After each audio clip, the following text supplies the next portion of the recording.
Salut, c'est Trado. Voilà la vidéo de mise à jour sur les matières premières. La séance de vendredi est encourageante, même si effectivement il y a des éléments négatifs. Alors l'élément le plus déterminant à mon sens, c'est le fait que malgré l'attaque baissière de toute beauté qu'il y a eu, qui ont amené les cours à venir tester les 1560, on a préservé à la fois le bas de la fourchette d'Andrews bleue ici sur lequel on a rebondi, et également, et j'ai envie de dire surtout, la moyenne mobile à 20 séances haussières qui est garante de la tendance haussière, puisqu'effectivement nous clôturons au-dessus d'une M20 haussière, donc effectivement on est toujours en tendance haussière. En plus, nous inscrivons un harami haussier, excusez-moi, puisque le corps de la bougie de vendredi est inclus dans le corps de la bougie de la veille. C'est un signal qui est plutôt positif, surtout si on le conjugue avec ce que j'ai dit précédemment. Donc on est en place ici sans doute pour aller tester une fois de plus la moyenne mobile à cette séance. Au niveau des indicateurs techniques, c'est pas trop mal, même si ça s'est un peu dégradé nécessairement. Le stochastique est sous son signal, ça c'est pas top.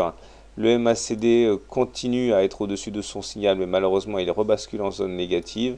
Et le momentum, lui, préserve in extremis son signe positif. Donc pour faire simple, on a préservé l'essentiel, même si on a pris du plomb dans l'aile. Du côté de l'hebdomadaire sur l'or, eh bien, on voit que les choses sont pas géniales quand même, hein, ce qui font que actuellement ce à quoi on assiste n'est qu'un rebond technique a priori, puisque nous sommes toujours en dessous d'une moyenne mobile à 20 semaines baissière cette fois. Donc on n'est pas à l'abri d'attaques violentes, hein. Surtout que là, regardez bien sur le MACD, quelque chose que je déteste, un non-croisement de signal, c'est-à-dire que le MACD faisait mine de monter vers son signal, mais il repique vers le bas. Et ça, généralement, c'est pas très très bon signe pour l'avenir. Donc pour faire simple, on est bien orienté en journalier, mais la tendance de fond demeure baissière. Maintenant, je vous amène sur le champ de...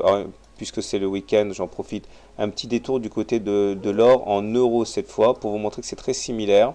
C'est-à-dire si vous êtes des investisseurs en euros, vous pouvez être content, puisque d'une part, la correction n'a pas été aussi forte que sur l'or en dollars, et surtout, là aussi, on préserve la moyenne mobile à 20 séances, ce qui est très très bien. Maintenant, pour la troisième sous-jacent, je vous propose le pétrole. Alors voilà où nous en sommes. Le pétrole est mal orienté en journalier puisque nous sommes toujours à l'intérieur de ce petit canal noir très baissier qui guide les cours maintenant depuis, depuis le 4 mai, depuis plus d'un mois. Pas moyen de se débarrasser de la moyenne mobile à cette séance baissière ici qui capte systématiquement les cours. Et en deuxième rideau, il y a le canal noir. Et en troisième rideau, la moyenne mobile à 20 séances baissières. Donc le pétrole est franchement très très mal orienté. Et tant qu'on n'aura pas clôturé au-dessus de la moyenne mobile à 20 séances haussières, on doit partir du principe qu'on doit faire encore des plus bas.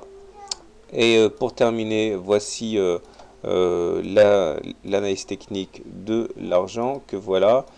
Alors là, il y a du nouveau par contre, parce qu'on a eu une explosion haussière le 6 juin avec des rachats de short suite à la cassure désolé pour les bruits de fond, suite à la cassure du triangle, mais après que l'on soit venu faire un pullback sur le haut du triangle pour tester, eh bien ça a refroidi les haussiers et la séance de vendredi s'est soldée par une réintégration du triangle. Donc le scénario il est mort, va falloir trouver autre chose. Il semble effectivement que le retracement des 61,8% de retracement de Fibonacci ici, hein, c'est-à-dire 61,8% de la grande baisse qu'il y a eu, ait été fatal puisque deux fois on a essayé de s'en affranchir et deux fois on est reparti à la baisse. Donc il va falloir trouver autre chose pour un scénario graphique. En tout état de cause, la tendance demeure in extremis haussière puisqu'on est au-dessus d'une moyenne mobile à 20 séances qui est haussière, qui a été préservée ici. Donc on est un petit peu pris en sandwich entre une M20 haussière qui tend à faire rebondir les cours et les 61,8% de retracement de Fibonacci qui sont révélés intraitables. En tout cas, voici un petit support qui pourrait s'avérer utile. On verra si véritablement il joue son rôle, hein. Donc voilà ce qui se passe actuellement sur l'argent. Voilà, donc bon courage pour lundi et à très bientôt.